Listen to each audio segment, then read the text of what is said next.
Shout out to Coca 2005 for sending me this story. And this is more of an update. It's a long awaited update to a story I did a while ago. I think it was maybe last year, or hell, it might have been 2 years ago. I can't remember. But I forgot. I'm going to be honest. I forgot all about this story until I saw the picture. Now, I may forget your name, but I don't forget a face. And I definitely wouldn't forget this face. But to give you a little bit of an update, I'll tell you who she is. This woman's name is Christine Lecron, and she was the woman that was sending Dylan Roof, yes, that Dylan Roof, letters. Like, she was trying to pull a Michelle Malkin and sending him letters to the prison that he is currently at, where he is awaiting to get that needle, or should I say needles. And she also basically was the same one who said she came out and admitted that she admired the Columbine shootings that happened back in 1999, and then she also plotted to commit a terrorist act herself. Well, the update has come down that she has just been sentenced to 15 years in prison for her attempted plot. So let me go ahead and read this article coming from CNN. An Ohio woman, Ohio, the hub for heroin, who wrote letters to Dylan Roof and admired the Columbine high school shooters, was sentenced to 15 years in prison Wednesday for her role in planning 2 terrorist attacks, according to the U.S. Attorney's Office for the Northern District of Ohio. Elizabeth Lecron, I don't know why I called that woman Christine. Elizabeth Lecron, I'm sorry, was arrested last December. Okay, so it was last year. Accused of plotting an attack at a Toledo bar and purchasing bomb-making materials to blow up a pipeline in Georgia. She pleaded guilty to terrorism charges in August. Upon release from prison, she'll be subjected to lifetime supervision by a federal court as a part of her sentence.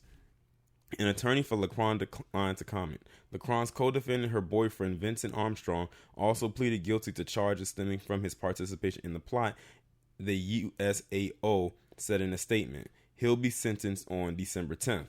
According to the USAO, Lecron and Armstrong were immersed in an online group called the True Crime Community, which fixated and lionized mass murderers and posted extremely graphic images, videos, and sayings. Lecron would routinely post about the gunman in the 1999 Columbine high school shooting, which killed 13 people, and Dylan Roof, who killed 9 people at a historically black church in Charleston, South Carolina, in 2015. In August 2018, the couple took a trip to visit sites linked to the Columbine high school shooting, the USAO said. Lecron also wrote numerous letters to Roof, according to the USAO. The couple talked about carrying out a mass murder in the Toledo area, calling the attack D-Day. They couldn't even be strategic. They couldn't even be original with that. They called it D-Day. Didn't we already have one of those? The couple bought guns and went to the shooting range to practice for the attack and purchased components to construct pipe bombs. They wrote down their plans in personal journals, the USAO said. In hers, Lecron wrote, "D-Day will be my salvation." Upon executing a search warrant for the couple's home, investigators found an AK-47, 2 shotguns, 2 handguns, and ammunition. This defendant was deadly serious about plotting an attack on Toledo in an interstate pipeline. Today's sentence reflects the severity of her conduct and is recognition of the continued efforts by law enforcement to protect the public from all violent threats. Honestly, they should have gave her way more time. I'm surprised they even gave her that, because you know how they like to do light sentences, and especially because she's a palm-colored woman at that. So I guess if I do another update, it'll probably be on her boyfriend, because to be honest, I heard more about her than her boyfriend, because I think she was the one that was probably a little bit more extreme than he was, but hey, he was involved in his own little way as well. But like I say, thrill for the kill. They will kill on any day that ends with the letter Y. And since every day, all 7 of them end in Y, it doesn't matter what the day is. It doesn't matter the time of day. It doesn't matter how. It just is. But I noticed they didn't call her a terrorist. They said she tried to carry out a terrorist plot, but they didn't call her a terrorist per se. I'll call her one. She's a terrorist. She's an attempted terrorist.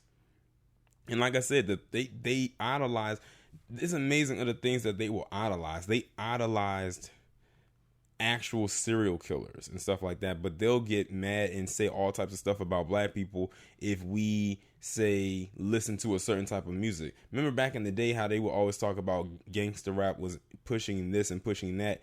These individuals right here were actually idolizing serial killers who actually did way more than most of the people talked about in quote unquote gangster rap.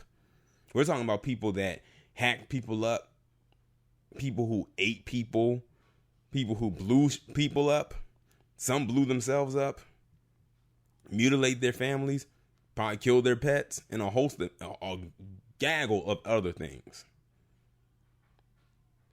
But y'all let me know what y'all think about this down in the comments, and I'll talk to you in the next one.